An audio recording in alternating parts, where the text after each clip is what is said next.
Pernahkah engkau membayangkan ada seorang manusia hidup di dasar lautan selama lebih dari 1400 tahun, dalam keadaan beribadah dan berzikir tanpa pernah melihat cahaya matahari? Inilah kisah yang tercatat dalam beberapa kitab hikmah dan riwayat ulama salaf tentang Nabi Sulaiman alaihissalam. Seorang nabi sekaligus raja yang dianugerahi kekuasaan tak tertandingi atas manusia, jin, hewan, angin, hingga makhluk di lautan. Dikisahkan, suatu hari Nabi Sulaiman melakukan perjalanan jauh bersama pasukannya. Barisan manusia, jin, burung-burung, dan berbagai makhluk tunduk di hadapannya. Saat perjalanan itu, burung hadhad yang menjadi mata-mata Nabi Sulaiman terbang rendah di atas permukaan laut. Tiba-tiba, ia melihat sesuatu yang tak biasa di kedalaman air. Seekor hadhad kembali menghadap Nabi Sulaiman dan berkata, "Wahai Nabi Allah, di dasar lautan yang amat dalam, ada seorang hamba Allah yang masih hidup.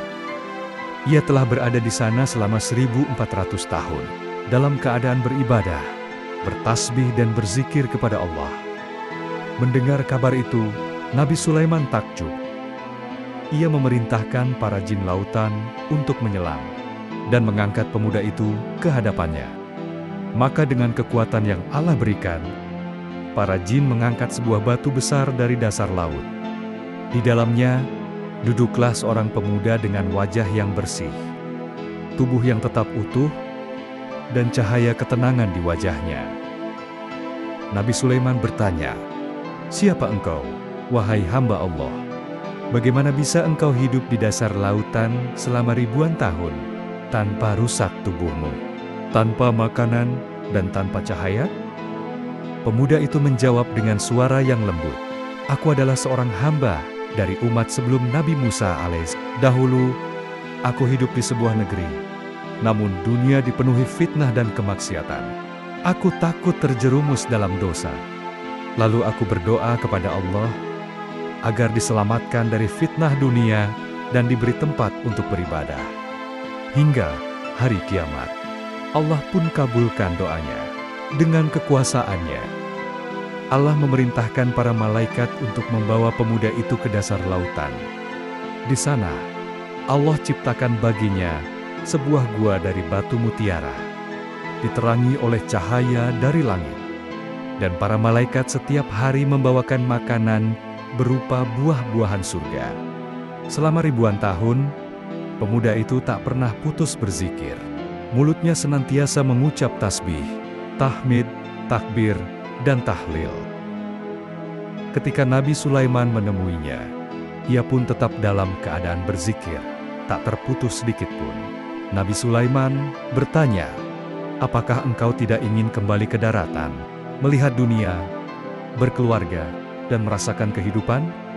Namun, pemuda itu menjawab, "Wahai Nabi Allah, aku telah mencicipi manisnya iman. Aku telah merasakan ketenangan dalam ibadah. Dunia bagiku hanyalah tipuan dan kehancuran.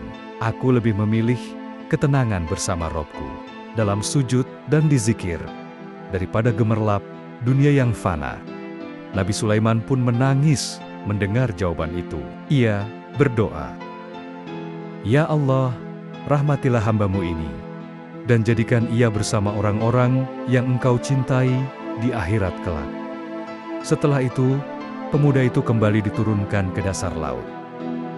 Hingga hari ini, kisahnya menjadi pelajaran bagi kita, bahwa dunia hanya sementara, dan di antara manusia ada yang lebih memilih kesunyian untuk beribadah daripada kemewahan dunia yang menipu. Subhanallah. Kisah ini bukan sekadar dongeng, tapi peringatan tentang betapa kecilnya dunia di hadapan keabadian akhirat. Semoga kita termasuk hamba-hamba Allah yang selalu mengingat dunia dalam keadaan lapang maupun sempit. Amin ya Rabbal Alamin.